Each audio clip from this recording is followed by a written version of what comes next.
પરમ ચેતન પરમાત્માને કોટી કોટી દંડવત કરું છું.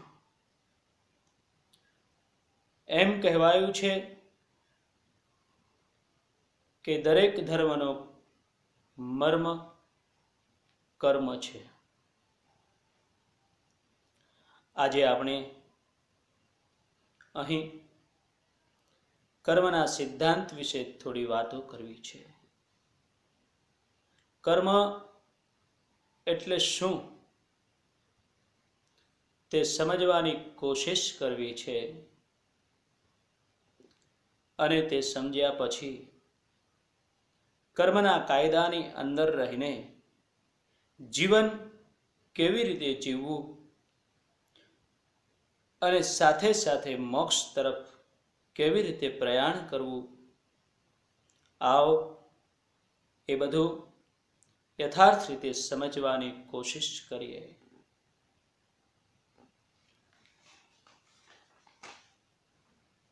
સંતો કહે છે કે સંસાર કર્મ પ્રધાન છે. એનો અર્થ એવો થાય કે કર્મ એ સર્વોપરી છે. પ્રધાન એટલે મુખ્ય. જેમ આપણો દેશ ખેતી પ્રધાન છે, આપણા દેશનો મુખ્ય વ્યવસાય ખેતી છે અને એના આધારે જ આપણા દેશનું અર્થતંત્ર સલામત રહે છે. જેમ એક દેશમાં રાજા મુખ્ય હોય અને તેના સિદ્ધાંતો એટલે કે કાયદાઓ મુખ્ય અને અટલ હોય, જે ટળી ન શકે. તે સિદ્ધાંત પ્રમાણે, તે કાયદા પ્રમાણે ન ચાલનારાઓ સજાને પાત્ર બને છે, તેઓને સજા થાય છે અને અધોગતિને અથવા તો અધોગતિમાં ધકેલાય છે. એવી જ રીતે કર્મના સિદ્ધાંતનો પણ, કર્મના કાયદાઓ પણ અટલ હોય છે અને તે પ્રમાણે ન ચાલનારાઓની અથવા તો વિપરીત ચાલનારાઓની અધોગતિ થાય છે અને થાય જ છે. તો આવો આપણે સૌ હીરાબાઈ ઠક્કરની નજરે કર્મના કાયદાઓને સમજવાની કોશિશ કરીએ. આ કર્મની ગતિ અતિ ગહન છે.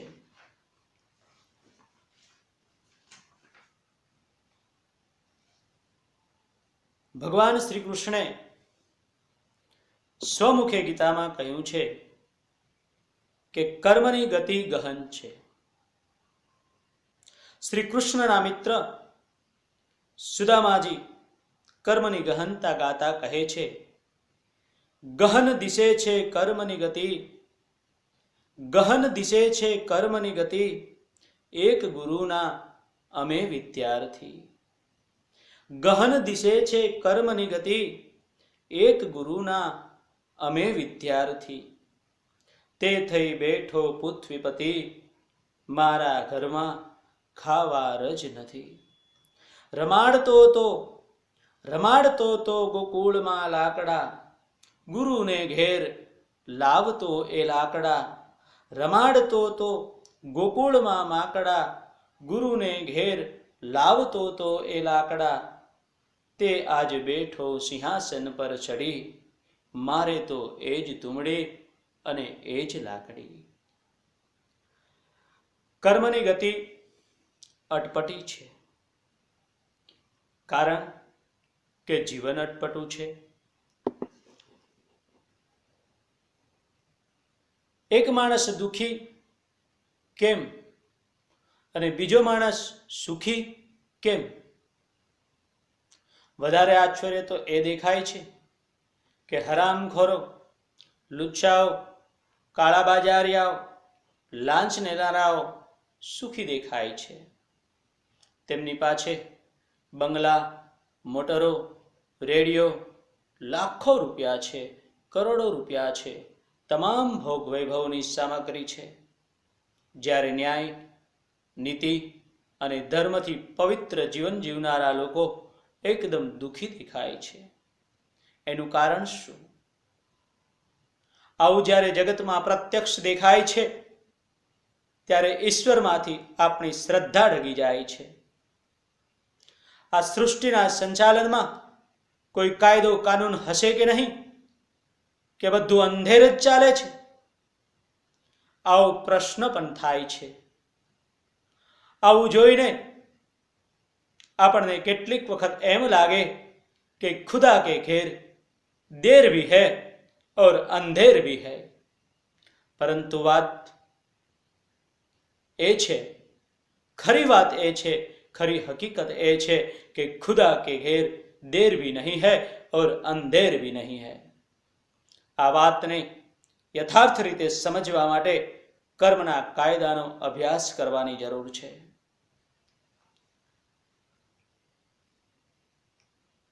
કર્મના અટલ સિદ્ધાંતોને સમજવાની જરૂર છે.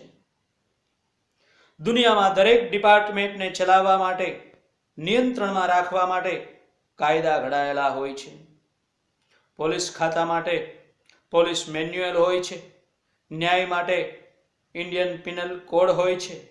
રેવન્યુ ખાતા માટે લેન્ડ રેવન્યુ કોડ અને રૂલ્સ હોય છે.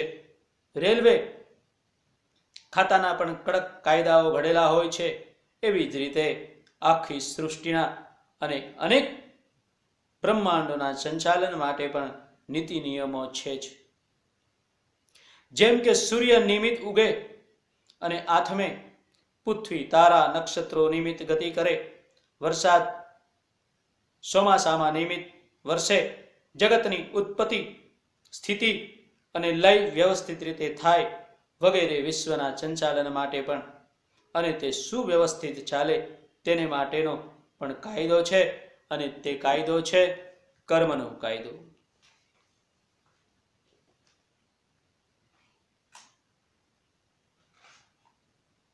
ગોસ્વામીજી તુલસીદાસજી રામાયણમાં લખે છે, કર્મ પ્રધાન વિશ્વ કરી રાખા, જો જસ કરઈ સો તસ ફલ શાખા. કર્મ પ્રધાન વિશ્વ કરી રાખા, જો જસ કરી સો તસ ફલ શાખા. આખું વિશ્વ કર્મના કાયદાના આધારે બરાબર વ્યવસ્થિત રીતે ચાલે છે અને એમાં જરા પણ ગડબડ નથી. આ કર્મના કાયદાની એક ખાસ ખૂબી છે. દુનિયાના તમામ કાયદાઓમાં કોઈને કોઈ અપવાદ હોય છે, કોઈને કોઈ બાંધછોડ હોય છે, પરંતુ કર્મના કાયદામાં કોઈ પણ ઠેકાણે જરા પણ અપવાદ કે બાંધછોડ નથી.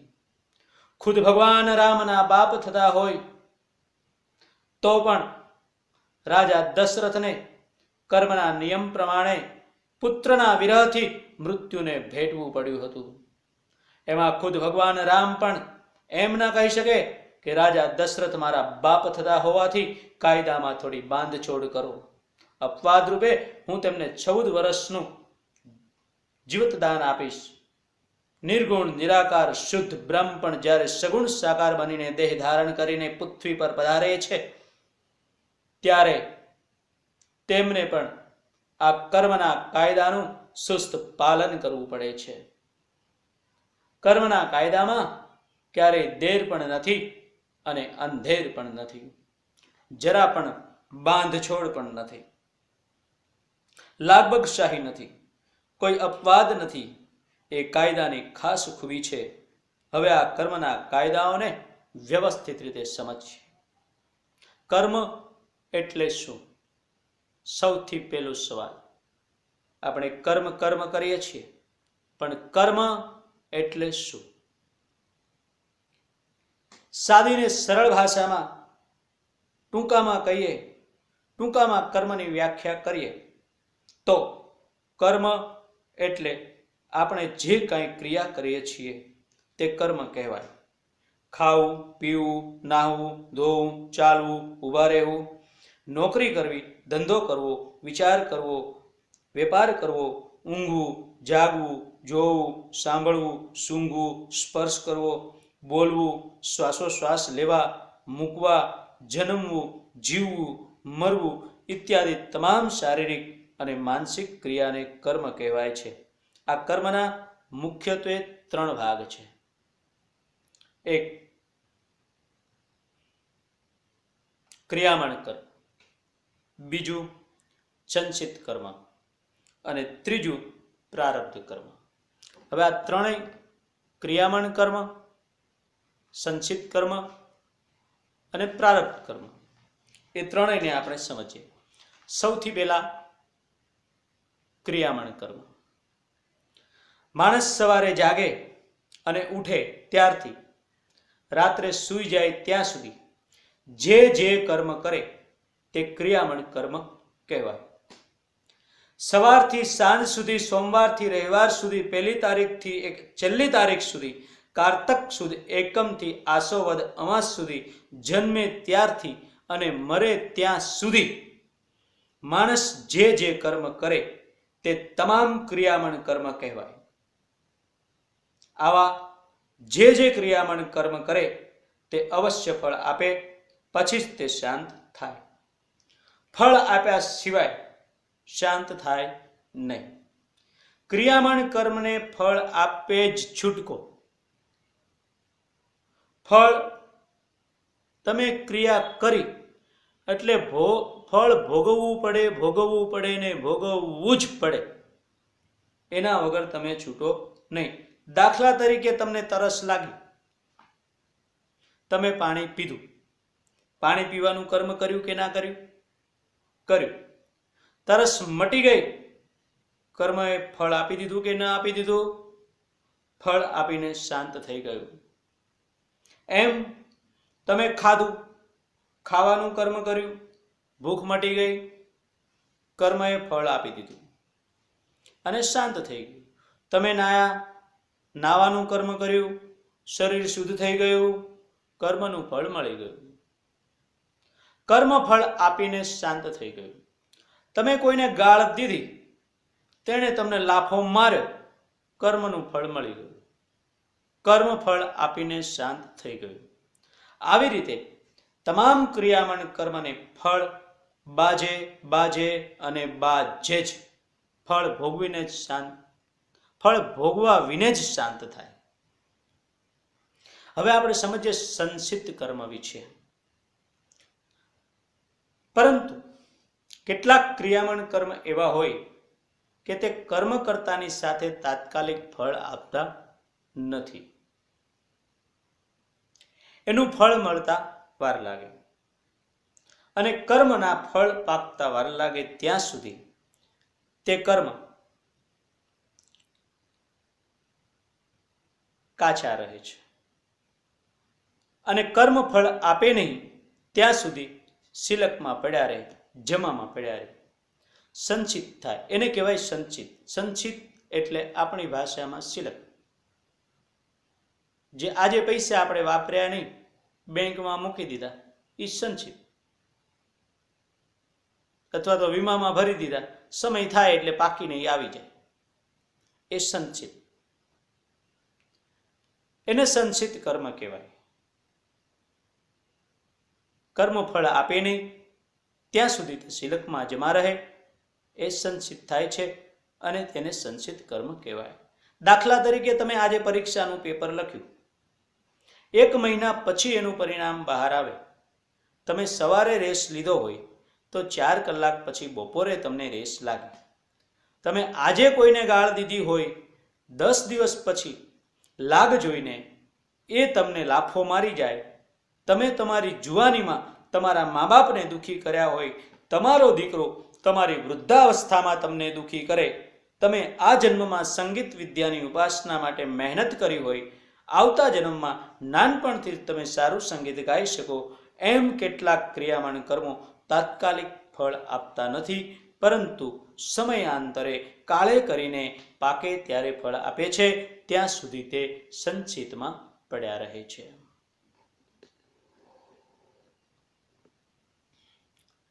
બાજરી 90 દિવસે પાકે, ઘઉં 120 દિવસે પાકે, આંબો 5 વર્ષે ફળ આપે, રાયણ 10 વર્ષે ફળ આપે. જે જાતના ક્રિયામણ કર્મના બીજ તે પ્રકારે તેને ફળતા ઓછી વધતી વાર લાગે. આવા અનેક સંચિત કર્મો જીવનની પાછળ પડ્યા છે. દાખલા તરીકે આજે આખા દિવસમાં ધારો કે તમે 1000 ક્રિયામણ કર્મ કર્યા, એમાંથી 900 ક્રિયામણ કર્મો એવા હોય કે જે તાત્કાલિક ફળ આપીને તરત જ શાંત થઈ જાય, પરંતુ 100 કર્મો એવા હોય છે કે જેને ફળતા વાર લાગે, તે સંચિત કર્મમાં જમા થાય. એવી રીતે આજે 100 કર્મો સંચિત થયા, આવતીકાલે બીજા 125 કર્મો સંચિતમાં જમા થયા, પરમ દિવસે તેમાંથી 75 કર્મે ફળ આપ્યા અને તે વપરાઈને શાંત થઈ ગયા. ચોથે દિવસે વળી 80 કર્મ સંચિતમાં જમા થયા. એ પ્રમાણે ભંડોળ કરતા કરતા કરતા અઠવાડિયાના અંતે ધારો કે 300 સંચિત કર્મ થાય અને મહિનાને આખરે 1100 કર્મ સંચિત થાય, વર્ષને આખરે 14000 કર્મ સંચિતમાં જમા થાય અને જીવનના અંતે ધારી લો કે 8 લાખ કર્મ સંચિત જમા થાય, તો બીજા જન્મમાં પાછા 7 લાખ થાય. આમ તે પ્રમાણે અનાદિકાળથી અનેક જન્મના અસંખ્ય સંચિત કર્મના ઢગલે ને ઢગલા, અસંખ્ય કરોડો હિમાલય પર્વત ભરાય એટલા સંચિત કર્મોના ઢગલા જીવની પાછળ પાછળ જમા થયેલા પડેલા છે. આ તમામ સંચિત કર્મો આ જન્મે અગર તો હવે પછીના અનંતકાળ સુધીના અનેક જન્મોમાં ગમે ત્યારે પાકે અને તમે તે કર્મોને ભોગવો, ત્યાર પછી જ તે શાંત થાય. ન ભોગવો ત્યાં સુધી શાંત થાય નહીં. જીવ જો સાવધાનીથી ગંભીરતાપૂર્વક આની કલ્પના કરે તો કલ્પના માત્રથી ધ્રુજી જાય, પરંતુ અવિદ્યાથી ઘેરાયેલો જીવ આની કદાપી કલ્પના કરતો જ નથી. રાજા દશરથે શ્રવણનો વધ કર્યો ત્યારે તેના વિરહથી મરતા મરતા તેના મા બાપે રાજા દશરથને શ્રાપ આપ્યો કે તારું મૃત્યુ પણ તારા પુત્રના વિરહથી થશે, કારણ કે તે વખતે રાજાને તો એક પણ પુત્ર નહોતો, એટલે આ ક્રિયામણ કર્મ આપીને શાંત થઈ શક્યું નહીં, પરંતુ તે સંચિત કર્મમાં જમા થયું. સમયાંતરે કાળે કરીને રાજાને એકને બદલે 4 પુત્ર થયા. તે મોટા થયા, પરણાવ્યા અને જ્યારે રામના રાજ્યાભિષેકનો સુઅવસર આવ્યો એ જ વખતે પેલું સંચિત કર્મ ફળ આપવા માટે તત્પર થઈ ગયું. અને આવા શુભ દિવસે પણ દશરથ રાજાને મૃત્યુનું ફળ પ્રાપ્ત કરાવીને જ શાંત થયું, એમાં ઘડીભરનો પણ વિલંબ ચલાવી લેવાયો નહીં. ખુદ ભગવાન રામ પણ તેમના પિતાને ઓછામાં ઓછા 14 વર્ષ પૂરતું પણ જીવતદાન આપી શક્યા નહીં. તેમની પણ લાગવગ કે શહેશરમ કાળની આગળ નભી શકી નહીં. જે શુદ્ધ ચૈતન્ય પરાત્પર બ્રહ્મ પોતે સગુણ સાકાર સ્વરૂપ ધારણ કરીને પૃથ્વી ઉપર પધાર્યા, તે રામ જેમના ચરણની રજના સ્પર્શ માત્રથી જે અહલ્યા તરી ગઈ, શલ્યામાંથી અહલ્યા બની શકે છે, જેની ચરણ રજના સ્પર્શ માત્રથી પથ્થરને જીવતદાન મળી શકે છે, તે પરાત્પર બ્રહ્મ ભગવાન શ્રી રામ જો પોતાના પિતાનું આયુષ્ય માત્ર 14 વર્ષ માટે જ લંબાવી આપે તો ક્યાં કોઈ વાંધો લેવાનું હતું અને શું વાંધો પણ પડી જવાનો હતો? પણ ના, કર્મના કાયદાનું સુસ્ત પાલન હતું અને શું વાંધો પડી જવાનો હતો? પણ ના, કર્મના કાયદાનું સુસ્ત પાલન હતું. કર્મના કાયદાના પાલનમાં કોઈ લાગવગશાહી ચાલે જ નહીં. એટલે ખુદા કે ઘેર અંધેર भी नहीं है, એટલું જ નહીં પણ ખુદા કે ઘર દેર भी नहीं है, તેવો સર્વનો કર્મનો જડબે ચલાક કાયદો છે. રાજા ધૃતરાષ્ટ્રના 100 પુત્ર એક સામટા મરી ગયા. ત્યારે રાજાએ ભગવાન શ્રી કૃષ્ણને પૂછ્યું કે મારા જીવનમાં મેં કોઈ એવું પાપ નથી કર્યું કે જેના ફળ સ્વરૂપે મારા 100 પુત્રો એક સામટા મરી જાય. ત્યારે ભગવાન શ્રી કૃષ્ણે તેને પાછલા જન્મો જોઈ જવા માટે દ્રષ્ટિ આપી અને રાજા ધૃતરાષ્ટ્રે જોયું કે આશરે 50 જન્મ પહેલા તે એક પારધી હતો અને વૃક્ષ ઉપર બેઠેલા પક્ષીઓને પકડવા તેણે સળગતી જાળ એક વૃક્ષ ઉપર નાખી. તેમાંથી બચવા માટે કેટલાક પક્ષીઓ ઉડી ગયા, પરંતુ તે સળગતી જાળની ગરમીથી તેઓ આંધળા થઈ ગયા અને બાકીના 100 નાના પક્ષીઓ બળીને ખાખ થઈ ગયા. આ ક્રિયામણ કર્મ 50 જન્મ સુધી સંચિત કર્મમાં પાક્યા વગર પડી રહ્યું અને જ્યારે રાજાના બીજા સધળા પુણ્યના પરિણામે તેને આ જન્મમાં 100 પુત્ર પ્રાપ્ત થયા ત્યારે તે સંચિત ફળ આપવા માટે તત્પર થઈ ગયું.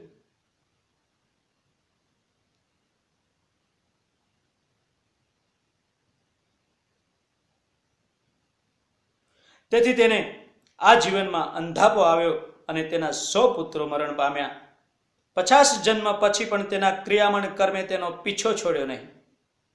100 પુત્ર પ્રાપ્ત થાય, એટલું પુણ્ય પેદા થાય ત્યાં સુધી તે કર્મ રાહ જોઈને બેસી રહ્યું, સંચિત કર્મમાં જમા પડી રહ્યું અને બરાબર લાગ આવ્યો એ વખતે તત્કાળ જરા પણ વિલંબ કર્યા વગર फल आपीने शांत थयो. खुदा के घर देर भी नहीं है और अंधेर भी नहीं.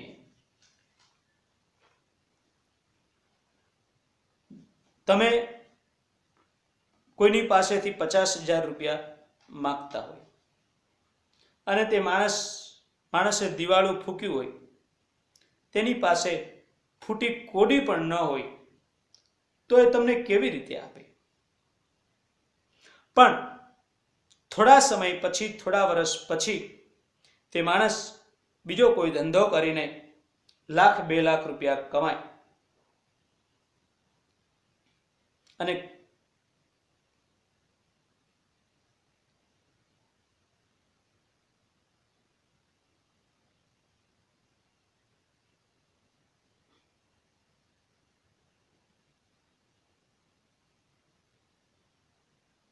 અથવા તો ક્યાંયથી તેને લોટરી લાગી જાય કે તરત જ તમે તમારા 50,000 રૂપિયા વસૂલ કરવા માટે પહોંચી જાઓ. આ પ્રમાણે ક્રિયામણ કર્મ જે ફળ આપીને શાંત થયા નથી તે સંચિત કર્મ કહેવાય. પ્રારબ્ધ કર્મ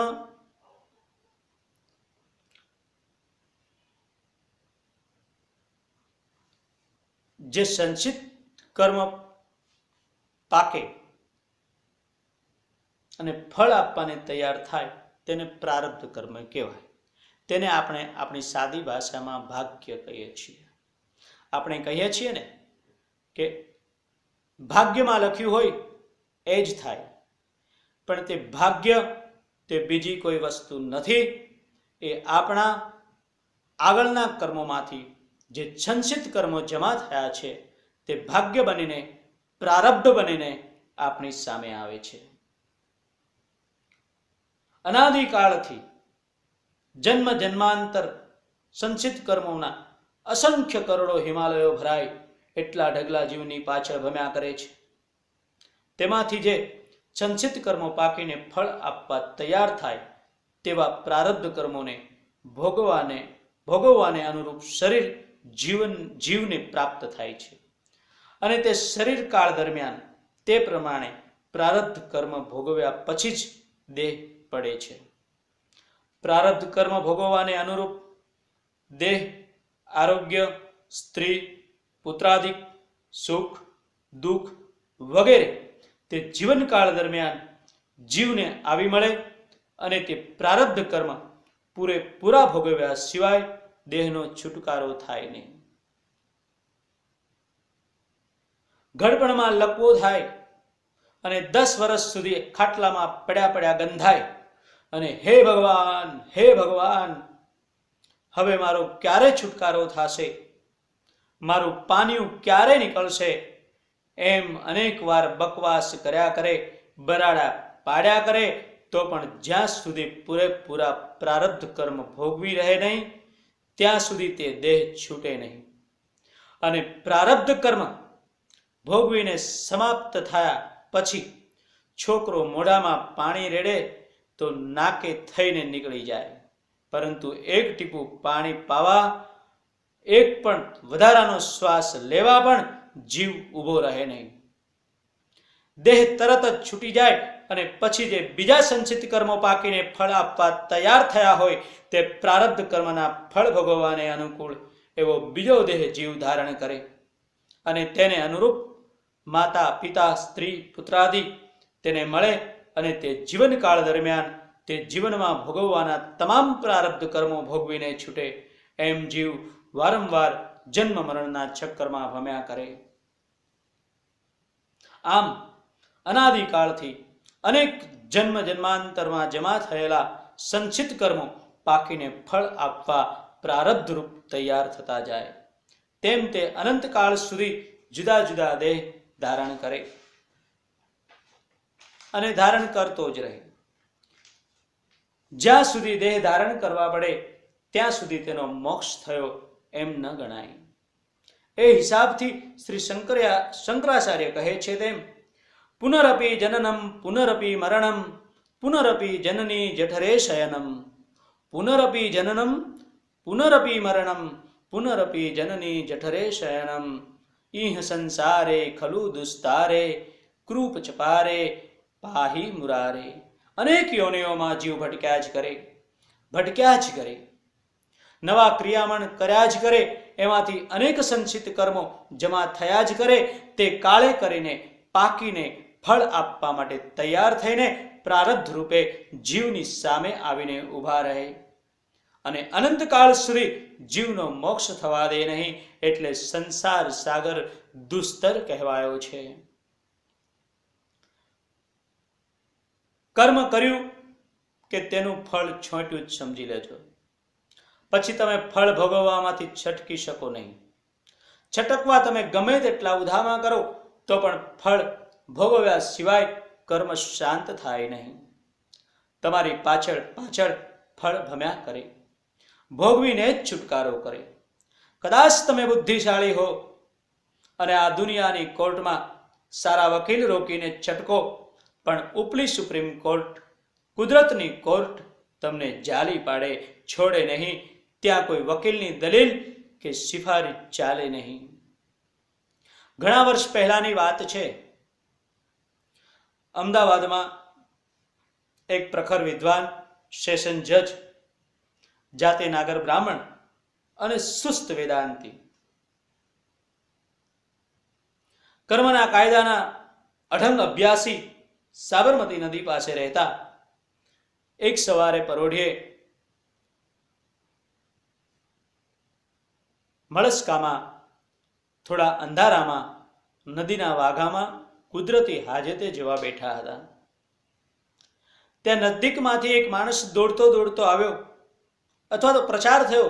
તેની પીઠમાં પાછળથી બીજા માણસે દોડતા આવીને ખંજરનો ઘા કર્યો, એટલે આગળનો માણસ ઢળી પડ્યો અને તત્કાળ મૃત્યુ પામ્યો. આ દ્રશ્ય જેણે જજે પોતાની નજરથી જોયું, પ્રત્યક્ષ જોયું, ખૂની ભાગી ગયો.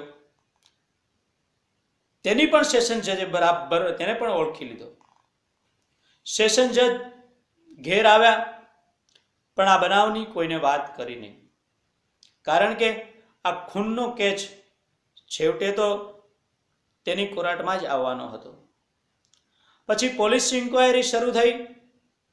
6 મહિનામાં સંપૂર્ણ ઇન્કવાયરી પૂરી થઈ. ખૂનનો કેસ દાખલ કર્યો. સેશન્સ જજે જોયું તો ખરેખરો ખૂની તેણે તે દિવસે પ્રત્યક્ષ પોતાની નજરે જોયો હતો. તેને બદલે કોઈ બીજો જ ભળતા માણસને પોલીસ તહમતદાર તરીકે, અપરાધી તરીકે પોલીસે રજૂ કર્યો. પછી કેસ ચાલ્યો. જડબે ચલાક પુરાવા પડ્યા અને બનાવટી તહમતદારને ખરેખર ખૂની સાબિત કરવામાં આવ્યો. તે ખરેખર ખૂની સાબિત થયો.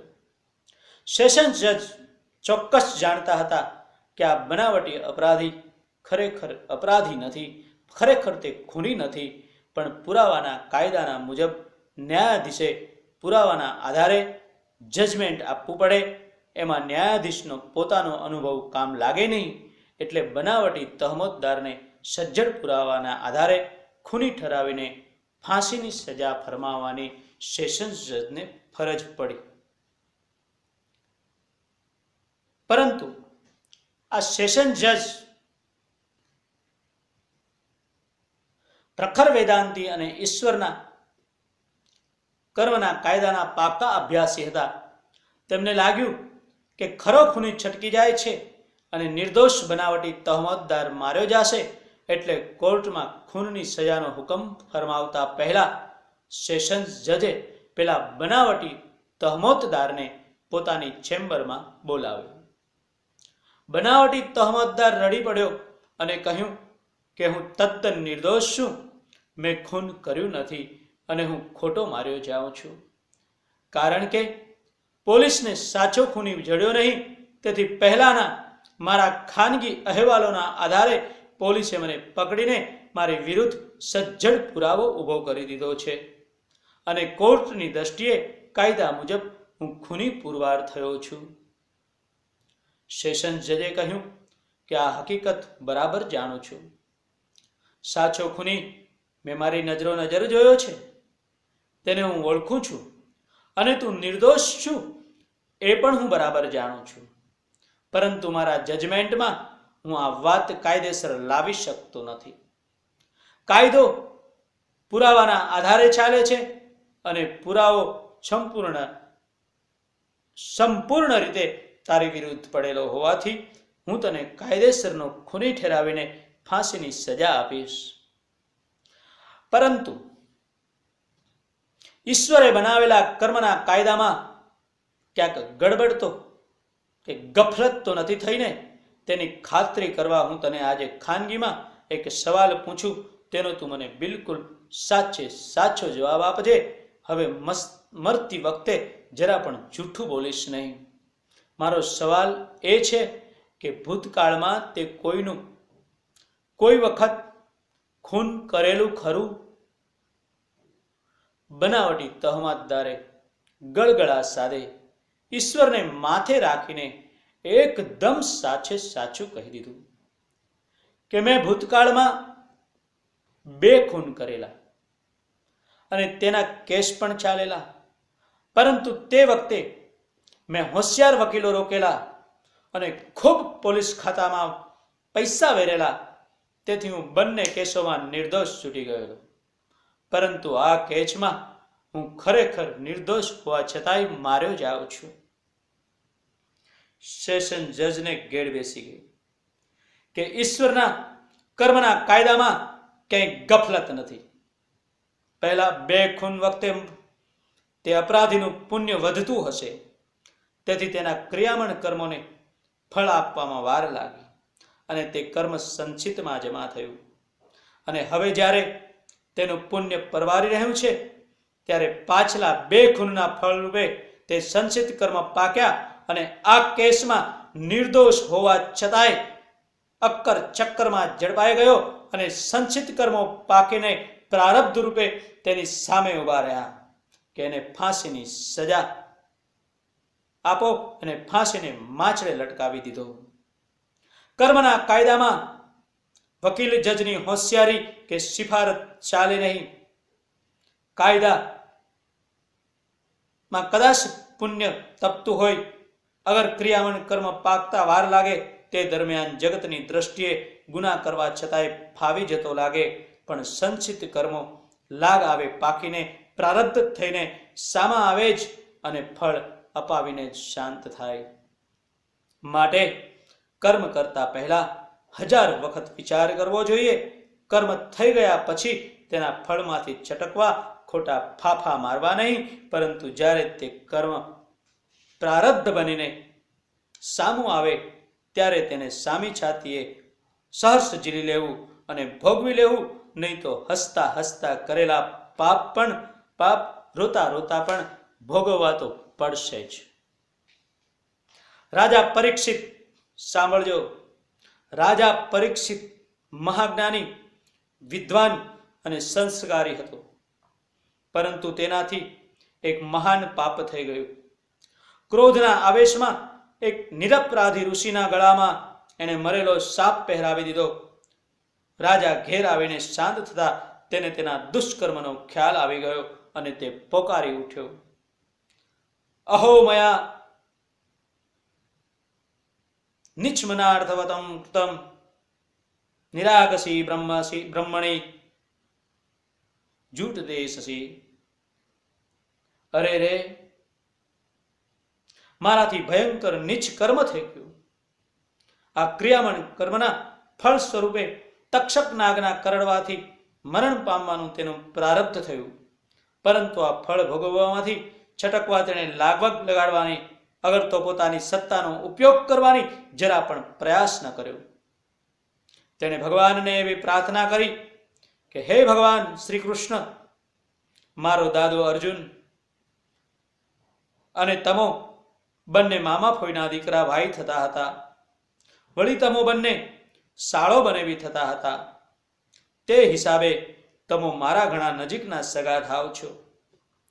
વળી મારો દાદો અર્જુન તમારો પરમ પ્રિય ભક્ત હતો અને તેમનો રથ પણ તમે હાકેલો, અને ખુદ મારી પણ તમોએ ગર્ભાવસ્થામાં ગર્ભવાસમાં રક્ષા કરેલી. માટે આપ સર્વશક્તિમાન હોવાથી આપની લાગવગથી મને મારા ગુનાની શિક્ષા ન મળે એવું કરો. જીવનમાં આ મારો પહેલો જ ગુનો છે અને ભવિષ્યમાં ફરીથી હું ક્યારેય આવો ગુનો કરીશ નહીં તેનું સોગંદનામું કરી આપું છું. માટે આટલો વખત મને જતો કરો તો હું આપ કહેશો તેટલો અઢળક ખર્ચો કરીને આપ ખુશ થાઓ એટલો ધર્માદો કરીશ. ભગવાન પાસે લાગવકશાહી કે લાંચ રૂશ્વતખોરી કર્મના કાયદાના અમલમાં ના ચાલે. પરીક્ષિત મોટો રાજા હતો અને તેના રાજ્યની સુપ્રીમ કોર્ટ પણ તેને સજા ફરમાવી શકે તેમ નહોતી. છતાં પરીક્ષિતે પોતે પોતાની સામે તહમતનામું પોકાર્યું અને સખત શિક્ષાની માગણી કરી. તમો નસીબદાર હોય અને બાપ દાદાએ ઘરમાં શ્રીમદ ભાગવતનું પુસ્તક વસાવ્યું હોય અને ચાજલીમાં પડ્યું ધૂળ ખાતું હોય તો તે પુસ્તક ચાજલીથી ઉતારીને ધૂળ ખખેરી નાખીને ઉગાડીને વાંચજો કે પરીક્ષિત ખુદ પોતાની સામે તહમતનામું ફરમાવીને શું શિક્ષાની માગણી કરે છે. મહર્ષિ વ્યાસ પરીક્ષિતના બોલેલા શબ્દો નીચે આ પ્રમાણે કહે છે કે અહો મયા નિચમનાર્યત યવત કૃતમ નિરાગસી બ્રહ્મસી ગુડ તેજસી.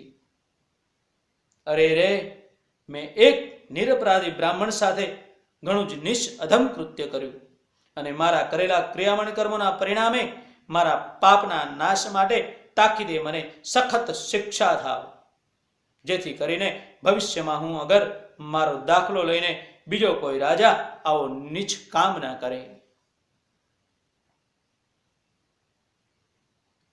અને મને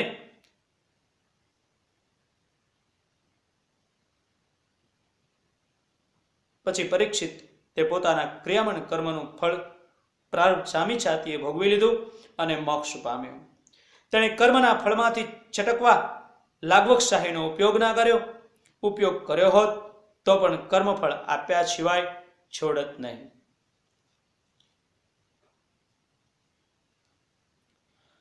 કર્મનો અટ્ટલ સિદ્ધાંત છે કે જેવું વાવો તેવું લણો, જેવું કરો તેવું પામો. જેસી કરની ફેસી ભરની, જો જસ કરઈ સો તસ ફલ સાખા.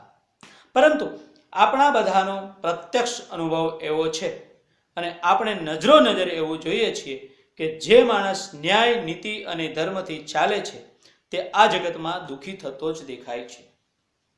અધર્મ, અનીતિ કરે છે, કાળા બજાર, લાંચ રૂશ્વત કરે છે અને એને ઘેર બંગલા, મોટર વગેરે સુખ સમૃદ્ધિ હોય છે. આવું જોઈએ છીએ ત્યારે ઈશ્વર ઉપર આપણી શ્રદ્ધા ડગી જાય છે.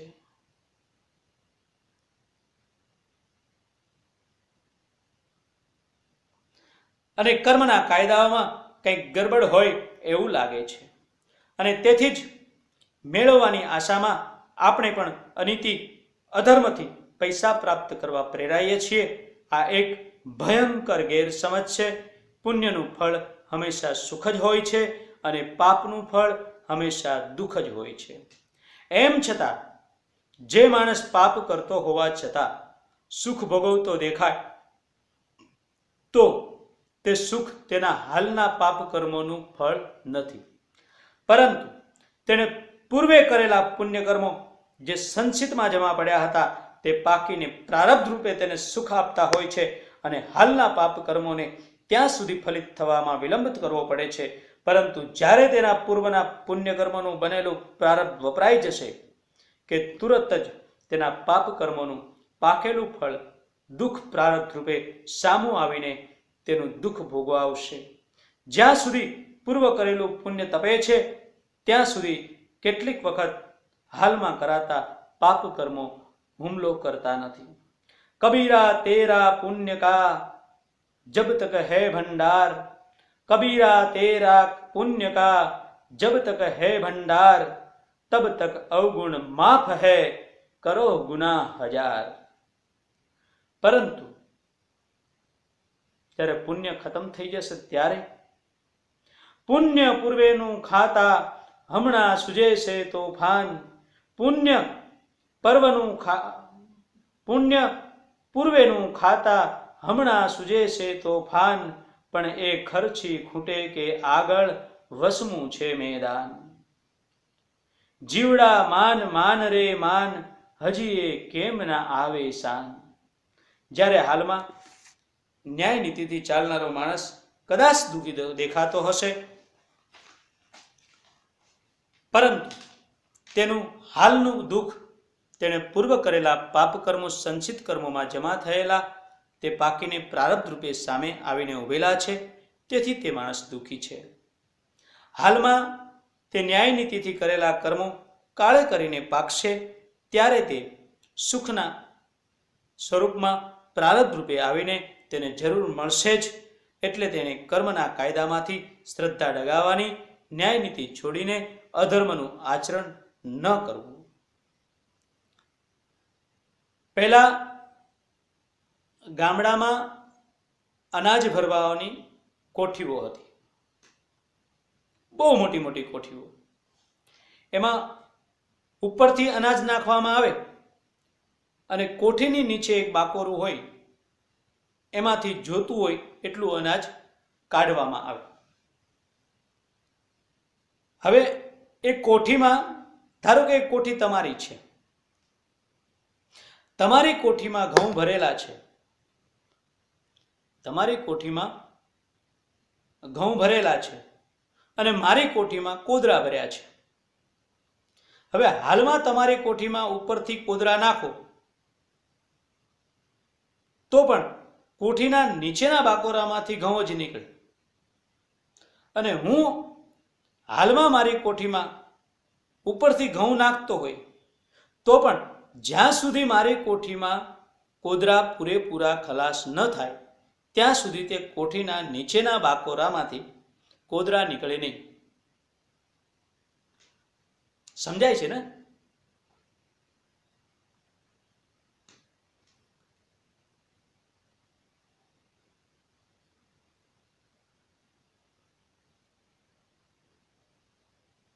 કોઠીના બાકોરામાંથી કોદરા જ નીકળે જ્યાં સુધી નીચે કોદરા હોય ત્યાં સુધી. પરંતુ મારે અકળાવવાની જરૂર નથી. જ્યારે તમારી કોઠીમાં ઘઉં પૂરા થઈ જશે એટલે પછી તમારે કોદરા ખાવાનો વારો આવશે, એ ચોક્કસ છે. અને મારી કોઠીના પહેલા સંચિત થયેલા કોદરા ખલાસ થઈ જશે એટલે મેં અત્યારે નાખેલા ઘઉં આવવાની શરૂઆત થઈ જશે. પછીથી તમે જ્યારે કોદરા ખાતા હશો ત્યારે હું ઘઉં ખાતો હશ.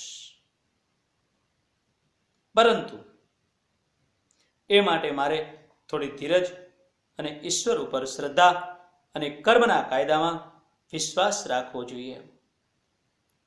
બેંકનો મેનેજર મારો નિકટનો સગો છે અને તેની સાથે મારે ઘણો જ મીઠો સંબંધ છે, છતાં હું માત્ર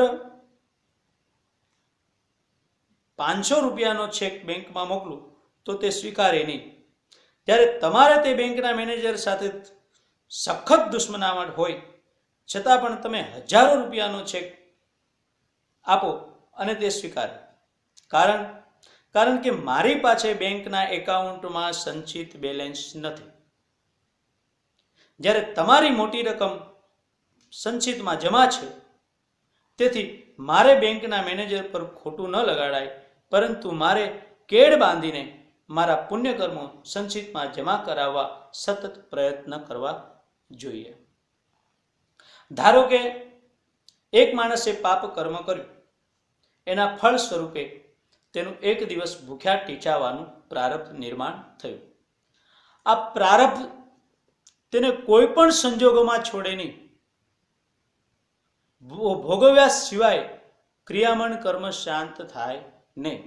એટલે એને એક દિવસ ભૂખ્યા ટીચાવાનું અને ટીચાવાનું જ. હવે જો તે સત્વગુણી માણસ હોય તો તે એકાદશીનું વ્રત કરે અને આખો દિવસ નારાયણનું સ્મરણ કરે અને ઉપવાસ કરે અને તે પ્રમાણે તે પ્રારબ્ધ ભોગવી લે. તેને એક દિવસ ભૂખ્યા ટીચાવાનું છે, તે ભૂખ્યો પણ રહ્યો, ભગવાનનું સ્મરણ પણ કર્યું અને ભૂખ્યા રહેવાનો આનંદ પણ લીધો. જો તે માણસ રજોગુણી હોય તો એક દિવસ તેની બૈરી છોકરા બીમાર પડે, તેમને દવાખાને લઈ જાય, 12 વાગ્યા સુધી દવાખાનામાં ભરાઈ પડે, પછી ભૂખ્યો તરસ્યો મોડો ઓફિસમાં નોકરીએ દોડી જાય, રાતે મોડો ઘેર પાછો આવે અને બૈરી છોકરાઓ વધારે બીમાર દેખાય, તેમની સેવા કરતા કરતા ભૂખ્યો તરસ્યો રાત્રે સૂઈ જાય અને એવી રીતે તે દિવસ ભૂખ્યો ટીચાવાનું પ્રારબ્ધ ભોગવે. અને જો તે માણસ તામસી સ્વભાવનો હોય, તે તમોગુણી જીવનો હોય, તો તે બપોરે જમવા બેસતા જ રસોઈ ખરાબ થઈ છે એમ કહીને થાળીનો ઘા કરે, બૈરી સાથે ઝઘડો કરે, મારકૂટ કરીને ભૂખ્યો તરસ્યો મોડો કામ ધંધા પર જાય, ત્યાં પણ બધા સાથે ઝઘડે, રાત્રે ફરીને પાછો ઘેર આવી બૈરી છોકરા જોડે મારઝૂડ કરે અને ભૂખ્યો રહેવાનું હાથે કરીને ઊભું કરે, તેમ ભૂખ્યો રહે અને એક દિવસ ભૂખ્યા ટીચાવાનું પ્રારબ્ધ ભોગવી લે.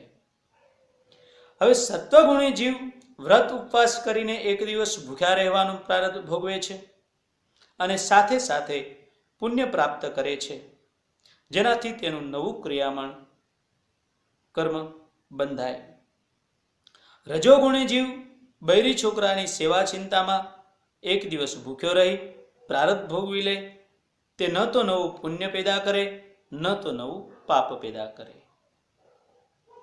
તમોગુણી જીવ કલેશ કરે, કંકાસ કરે, કકળાટ કરે અને એક દિવસ ભૂખ્યો ટીચાય અને તે રીતે પ્રારબ્ધ ભોગવી લે અને થોડું નવું પાપ પેદા કરે, જેથી કરીને તેનું એક નવું ક્રિયામણ કર્મ બને અને તે ફરીથી પાકીને પ્રારબ્ધ બનીને સામે આવે. ક્રિયામણ કર્મ પાકીને ફળ સ્વરૂપે પ્રારબ્ધ થઈને સામું આવે તે ભોગવવું જ પડે.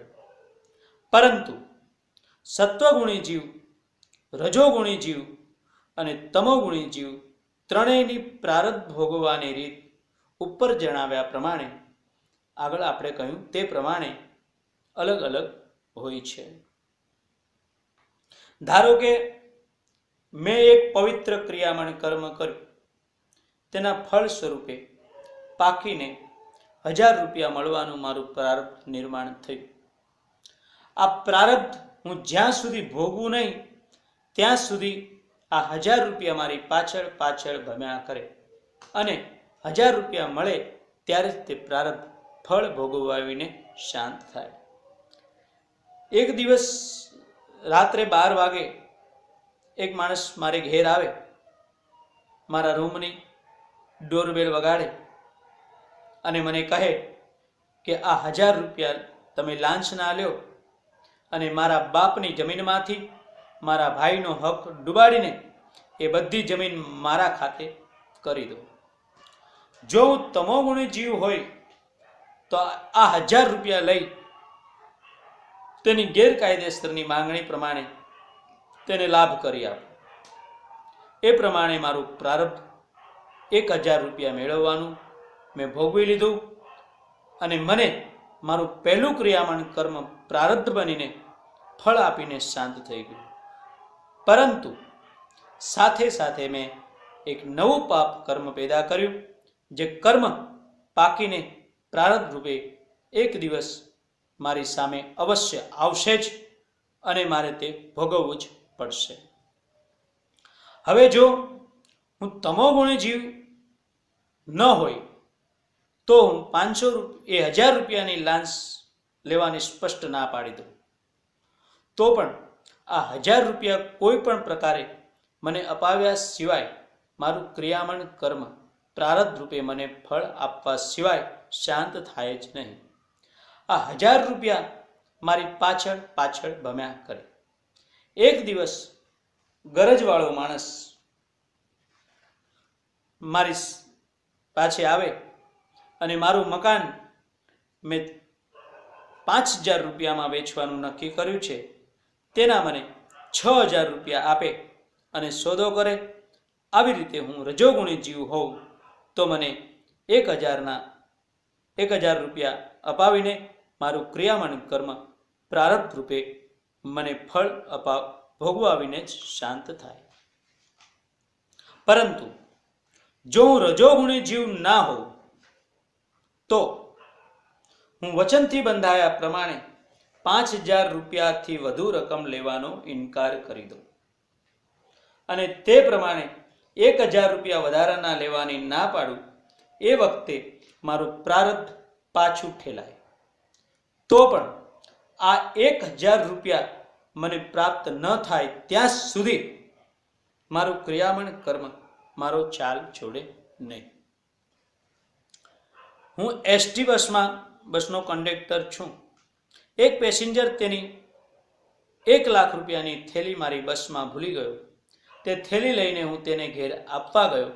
તેના બદલામાં ઘણા પ્રેમ અને આદરપૂર્વક તેણે મને 1000 રૂપિયાનું ઇનામ આપ્યું અને સત્વગુણી જીવ હોવાથી આપેલા પૈસાનો મેં સ્વીકાર કર્યો અને એવી રીતે મારું 1000 રૂપિયા મેળવવાનું પ્રારબ્ધ ભોગવી લીધું. સાથે સાથે મેં પુણ્ય પણ પેદા કરી લીધું. આ પ્રમાણે ગમે તે રીતે 1000 રૂપિયા અપાવ્યા પછી જ મારું પહેલાનું ક્રિયામણ કર્મ પ્રારબ્ધ રૂપે ફળ આપીને શાંત થયું. જો હું તમોગુણી જીવ હોય તો લાંચ લઈને મારું પ્રારબ્ધ ભોગવું. જો રજોગુણી હોય તો સોદાબાજી કરીને પ્રારબ્ધ ભોગવું. અને જો હું સત્વગુણી જીવ હોય તો કોઈની આંતરડી ઠારીને પ્રારબ્ધ ભોગવું. ઉપર પ્રમાણે સત્વગુણી, રજોગુણી, તમોગુણી જીવની પ્રારબ્ધ ભોગવવાની રીત જુદી જુદી હોય છે, પરંતુ તે ત્રણેય પ્રકારના જીવોને પ્રારબ્ધ તો ભોગવવો જ પડે અને તો જ કર્મ શાંત થાય. સત્વગુણી, રજોગુણી અને તમોગુણી ત્રણેય પ્રકારના જીવોની ક્રિયામણ કર્મ કરવાની પદ્ધતિ પણ અલગ અલગ હોય છે. કર્મનું ફળ તો ત્રણેય પ્રકારના જીવોને ચોક્કસ મળવાનું, પરંતુ એક માણસનો દીકરો જો ત્રણેય ગુણોવાળાની વિચારસરણી કેવી હોય. સત્વગુણી જીવ કહે છે હું કર્મ કરીશ, ફળ મળે યા ન મળે. રજોગુણવાળો માણસ એમ કહે છે કે હું કર્મ કરીશ પણ ફળ નહીં છોડું. તમોગુણીવાળો જીવ એમ કહે કે ફળ નહીં મળે ત્યાં સુધી હું કર્મ નહીં કરું. એક માણસનો દીકરો ઓચિંતો રાત્રે બીમાર પડી ગયો. તે માણસ મધરાતે ડોક્ટરને વિઝિટે બોલાવવા માટે ગયો. ડોક્ટર સત્વગુણી હતો. તેને ભર ઊંઘમાંથી ઉઠીને જાણ્યું કે તે માણસનો છોકરો સખત બીમાર છે. તરત જ દવા ઇન્જેક્શનોની બેગ લઈ વિઝિટ માટે જવા તૈયાર થઈ ગયો. પેલા માણસે ડોક્ટરને પૂછ્યું, વિઝિટ ફી સંબંધી પૂછ્યું, પરંતુ સત્વગુણી ડોક્ટરે કહ્યું કે વિઝિટની વાત પછી પહેલા તમારા દીકરાનું દર્દ મને મટાડવા દો. વિઝિટ ફી તો તેને મળવાની જ છે, પરંતુ સત્વગુણી જીવ કહે છે હું દર્દ મટાડીશ, વિઝિટ ફી મળે કે ન મળે. આ ડોક્ટર જો રજોગુણ સ્વભાવનો હોય તો એમ કહે કે હું દર્દ મટાડીશ, પણ મારી વિઝિટ તો 10 રૂપિયા આપવી જ પડશે.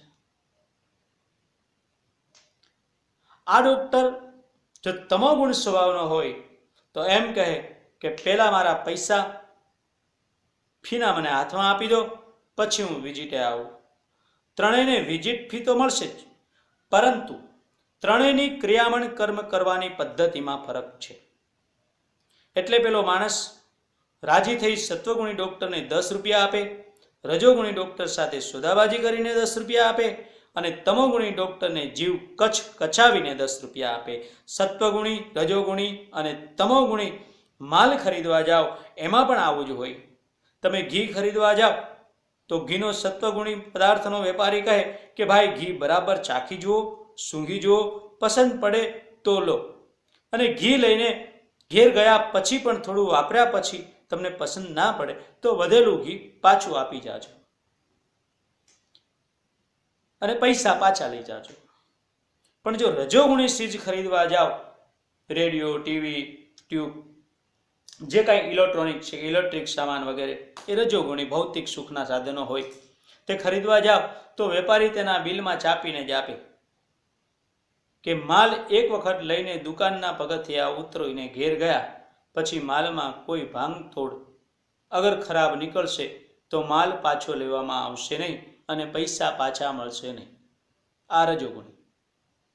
તમોગુણી ચીજ લેવા જાઓ તો એના વેપારી પહેલા પૈસા લીધા પછી જ માલ આપે, માલ બતાવે પછી. સિનેમા વાળો એમ કે ટિકિટ બારીએથી રોકડા પૈસા આપીને ટિકિટ ખરીદી લો, પછી સિનેમામાં બેઠા પછી તમને સિનેમા પસંદ પડે તો જુઓ, ન પડે તો ચાલતી પકડો. પૈસા પહેલા જ આપવા પડે અને પડાવી જ. વૈધ, વેચ્યા અને વકીલ પહેલા પૈસા હાથમાં ન આવે ત્યાં સુધી તમારી સાથે વાત ન કરે. પહેલા પૈસા ધરો પછી જ તમારી સામું જુએ. જે ક્રિયામણ કર્મ જેટલા કરો અને જેવી રીતે કરો તેટલું જ અને તેવી રીતનું પ્રારબ્ધ નિર્માણ થાય અને એટલું જ પ્રારબ્ધ ફળ મળે. તેવી રીત તેથી જરા પણ ઓછું કે વધુ મળે નહીં. જન્મ લેતી વખતે જેટલું સંચિત કર્મ પાકીને ફળ આપવા પ્રારબ્ધ બન્યું હોય તેટલું જ પ્રારબ્ધ કર્મ ભોગવવાને અનુરૂપ દેહ મળે અને માતા, પિતા, સ્ત્રી, પુત્રાદિક પણ એટલું જ પ્રારબ્ધ ભોગવવાને અનુરૂપ પ્રાપ્ત થાય. તમારા પ્રારબ્ધ પ્રમાણેના જ માતા પિતાની કુખે તમારો જન્મ થાય અને તમારા પ્રારબ્ધને અનુરૂપ જ સગવડો તમને તે માતા પિતાના ઘરમાં પ્રાપ્ત થાય. ક્યાં માતા પિતાને ત્યાં જન્મ લેવો છે તેની પસંદગી આપણે પોતે કરવાની હોતી નથી. આપણે તો બિરલા શેઠને ત્યાં જન્મવું હોય, અંબાણીને ત્યાં જન્મવાનું પસંદ કરીએ કે જ્યાં જન્મ લેતાની સાથે જ 25 બંગલા, 50-25 મોટરો. પરંતુ એવા માતા પિતા કે સ્ત્રી પુત્રાદિકની પસંદગી આપણે કરવાની હોતી નથી. આ બધા ઋણાનુબંધો તમારા પ્રારબ્ધ વશાત જ આ જીવનકાળ દરમિયાન તમને આવી મળે. ઋણ રે સંબંધે આવી મળે, સુત વિત દારાને દેહ. અને તમારા ઋણાનુબંધ પૂરા થાય કે તુરત છૂટા થઈ જાય, તમારું કરેલું ક્રિયામણ કર્મ પાકીને તમારા પ્રારબ્ધ રૂપે સામું આવે અને તે પૂરેપૂરું જીવનકાળ દરમિયાન ભોગવી લો, પછી જ દેહ છૂટે. જેનાથી જેવી રીતે જ્યારે જેટલા વખત માટે જ્યાં શુભ અશુભ ક્રિયામણ કર્મ કરેલા હોય તેમાંથી જ અને તેનાથી જ અને તેવી જ રીતે અને ત્યારે જ તેટલા વખત માટે જ અને ત્યાં જ પ્રારબ્ધ બનીને તમને આવી મળી. મુખ્ય પ્રધાન તેમના પટાવાળા ઉપર અત્યંત ખુશ થઈ જાય તો પણ તેને કલેક્ટરની ખુરશીમાં નિમણૂક ન જ કરી શકે. રાજા તેના નોકર ઉપર ગમે તેટલા સંતુષ્ટ થઈ જાય તો પણ તેને ભાગ્યથી જરા પણ વધારે કંઈ આપી ન શકે. અને પરાણે કરીને આપવા જાય તો તે પેલાના હાથમાંથી છટકી જાય. 24 કલાક અને 365 દિવસ વરસાદ વરસે તો પણ પલાશના છોડને માત્ર 3 જ પાંદડા ફૂટે, એમાં ચોથું ન ફૂટે. વસંત ઋતુ આવે ત્યારે જગતમાં તમામ વૃક્ષોને નવા પાન આવે, પરંતુ કેરડાના ઝાડને નવા પાન ના આવે. તેમાં વસંત ઋતુનો દોષ નથી. સૂર્યનારાયણ ઉગે ત્યારે આખી દુનિયામાં બધાને દેખાય, પરંતુ ઘુવડને ન દેખાય, એમાં સૂર્યનારાયણનો દોષ નથી. ચોમાસામાં વરસાદ ગરીબ અને તવંગર તમામના ઘર ઉપર સરખી રીતે વરસે છે, પરંતુ ચાતક પક્ષી મોઢું ફાડીને બેસી રહે તો પણ તેના મોંમાં ટીપું પણ પાણી ના પડે, અને તેમાં વરસાદનો દોષ નથી. પ્રારંભમાં જે નિર્માણ થયું હોય તેને કોઈ ભૂંસી શકે નહીં. માણસના જન્મ પછી છઠ્ઠીના દિવસે વિધાતા તેના છઠ્ઠીના લેખ લખવા આવે છે તેવી આપણામાં માન્યતા છે. આ વાત કદાચ સાચી હોય તો પણ માણસે જે ક્રિયામણ કર્મ કર્યા હોય અને તે પાકીને જેવું અને જેટલું પ્રારબ્ધ તેનું નિર્માણ થતું હોય તેનાથી જરા પણ ઓછું અગર વધુ વિધાતા તેના લેખમાં લખી શકે નહીં. તમારા પ્રારબ્ધમાં જેટલા પૈસા પેદા કરવાના નિર્માણ થયા હોય તેનાથી એક પાઈ પણ તમને વધારે કે ઓછી ના મળે. આડા અવળા ગોટાળા કરીને વધારે પૈસા પ્રાપ્ત કરવા પ્રયત્ન કરો તો ઉપરથી નવા ખોટા ઊભા કરેલા ક્રિયામણ કર્મમાં તમે ફસાઈ પડો. એક સંસ્કૃત કવિ વ્યંગ ભાષામાં લખે છે, માધાવ માધાવ વિનેવ દ્રવ્યમ ન ધાવનમ સાધનમસ્તિ લક્ષ્મ્યઃ એતમ ધાવનમ કારણમસ્તિ લક્ષ્મ્યાઃ સ્વાધાવમાનોપી લભેત લક્ષ્મીમ. પૈસા માટે ખોટી નાસભાગ ના કરો, કારણ કે ખોટી નાસભાગ કરવાથી પૈસા આવતા નથી. કહેવાનો ભાવાર્થ એ છે કે તમારા પોતાના જ કરેલા ક્રિયામણ કર્મ પ્રમાણે જ તમારું પ્રારબ્ધ જન્મતાની સાથે જ નિર્માણ થઈ ચૂક્યું છે, અને માટે જ તેથી વિશેષ તમે કોટી ઉપાય કરો તો પણ તમને મળવાનું નથી. કર્મના કાયદામાં પુરુષાર્થનો અર્થ બરાબર સમજ્યા વગર કેટલાક સુસ્ત પ્રારબ્ધવાદીઓ એમ જ માને છે કે આપણે કાંઈ પણ પુરુષાર્થ કરવાની જરૂર નથી. પ્રારબ્ધમાં જે હશે તે મળશે જ. પરીક્ષામાં પાસ થવાનું પ્રારબ્ધમાં હશે તો પાસ થઈશું, નહીં તો ગમે તેટલી મહેનત કરશું તો પણ નાપાસ થવાનું. પ્રારબ્ધમાં હશે તો નાપાસ જ થવાશે, માટે વાંચવાની તકલીફ લેવી નહીં. એવી ગેરસમજ સાથે કેટલાક પ્રારબ્ધવાદી વિદ્યાર્થીઓ ભગવાન ઉપર છોડી દે છે. એક વિદ્યાર્થી પાક્કો પ્રારબ્ધવાદી સંસ્કૃતનો અભ્યાસ કરે પણ સંસ્કૃત બોલતા આવડી નહીં, એટલે ભાંગી તૂટી સંસ્કૃત ભાષામાં કહેવા લાગ્યો, ભણતવ્યમ શોભીમર્તવ્યમ અને નહીં ભણતવ્યમ શોભીમર્તવ્યમ, તો પછી કાયકું માથાકૂટ કર્તવ્યમ. આવા ગાંડા પ્રારબ્ધવાદીઓ પુરુષાર્થનો અર્થ સમજ્યા જ નથી. પ્રારબ્ધમાં હોય તો જ મળે તે વાત બિલકુલ સાચી છે, પરંતુ પ્રારબ્ધ ક્યાં લડાવવું અને પુરુષાર્થ ક્યાં કરવો તેનો વિવેક માણસે બરોબર સમજી લેવો જોઈએ. નોકરી મળવી એ પ્રારબ્ધ છે, પણ નોકરી નેકીથી ટકાવી રાખવી તેમાં પુરુષાર્થ છે. બંગલો મળવો તે પ્રારબ્ધ છે, પણ સાચવી જાણવો તે પુરુષાર્થ છે. પૈસા મળવા તે પ્રારબ્ધ છે, પણ તેને કેવી રીતે સદુપયોગ કરવો તે પુરુષાર્થ છે. દીકરા મળવા તે પ્રારબ્ધ છે, પરંતુ દીકરાઓને સારી રીતે કેળવણી આપવી તે પુરુષાર્થ છે. પ્રારબ્ધમાં હોય એવી જ નોકરી મળે, એટલા જ પૈસા મળે, તેવા જ સ્ત્રી પુત્રાદિક મળે, પરંતુ જે કાંઈ મળે તેનો સાધન તરીકે વિવેક બુદ્ધિથી ઉપયોગ કરવો એમાં ખરો પુરુષાર્થ છે.